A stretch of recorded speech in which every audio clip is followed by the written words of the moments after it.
Hi friends, చేదు లేకుండా కాకరకాయ ఫ్రై అనేది ఎలా చేసుకోవాలో ఈ వీడియోలో చూసేద్దామండి. మనకి కావాల్సిన అన్ని కాకరకాయలు అయితే తీసుకొని లైట్గా పొట్టు తీసి చిన్న చిన్న రౌండ్గా ముక్కలుగా అయితే కట్ చేసుకొని పక్కన పెట్టుకోవాలండి. ఈ ముక్కల్ని ఒక బౌల్లోకి తీసుకొని ఇందులోకి తగినంత సాల్ట్ అయితే యాడ్ చేసుకోండి. సాల్ట్తో పాటు మనకి చేదు అనేది ఎక్కువగా తెలియకుండా ఉండాలి అంటే ఒక నిమ్మబద్దనైతే పిండుకోండి. తగినంత పసుపు తీసుకొని ఈ మూడింటిని బాగా కలపాలండి. ఈ ముక్కల్లోని పొసురంతా, చేదు పొసురంతా మనకి మన వాటర్ పోసినప్పుడు పచ్చగా అయితే పొసురంతా వచ్చేస్తుంది. లైట్గానే ఇలా పిసకండి. మరి గట్టిగా పిసికితే దెబ్బలు అనేటివి బాగా డ్యామేజ్ ఇదైపోతాయండి.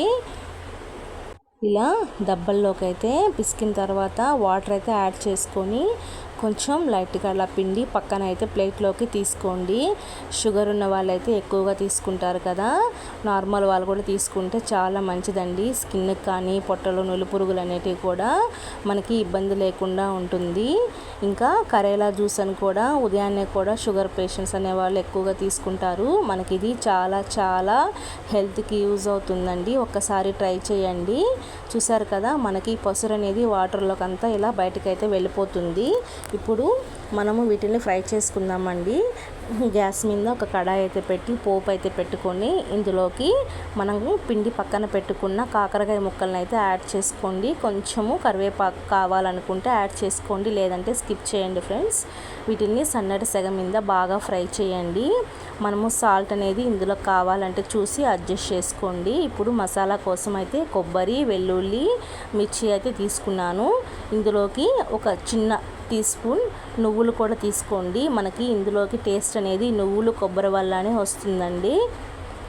వీటి మొత్తాన్ని మిక్సీ అయితే పెట్టుకొని ఇలా పౌడర్ని అయితే ప్రిపేర్ చేసుకోండి ఫ్రెండ్స్.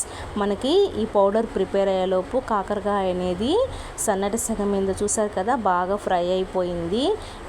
ఈ విధంగా చేసిన తర్వాత మనము సాల్ట్ అనేది కొంచెం చూసి అడ్జస్ట్ చేసుకొని సాల్ట్ కూడా కొంచెం యాడ్ చేసుకోండి. కాకరకాయ ముక్కలు అనేటివి బాగా వేగిపోతే తినేటప్పుడు పళ్ళకైతే అతుక్కుంటాయండి. మరీ అంత వేపొద్దు, మనకి కుక్ అయితే సరిపోతుందండి. ఈ పొడి అయితే వేసేసిన తర్వాత ఒక 5 మినిట్స్ లేదా 2 మినిట్స్ అలా ఉంచేసేసి మనం రైస్లోకి సర్వ్ చేసుకుంటే చాలా చాలా బాగుంటుందండి. చేదు అనేది అస్సలు తెలియదు. మా వీడియో మీకు నచ్చినట్లయితే మా ఛానల్ని సబ్స్క్రైబ్ చేసుకోండి ఫ్రెండ్స్. మరిన్ని వీడియోస్ కోసం మా ఛానల్ని ఫాలో అవుతూ ఉండండి. బాయ్ ఫ్రెండ్స్, తప్పకుండా ఒకసారి ట్రై చేయండి.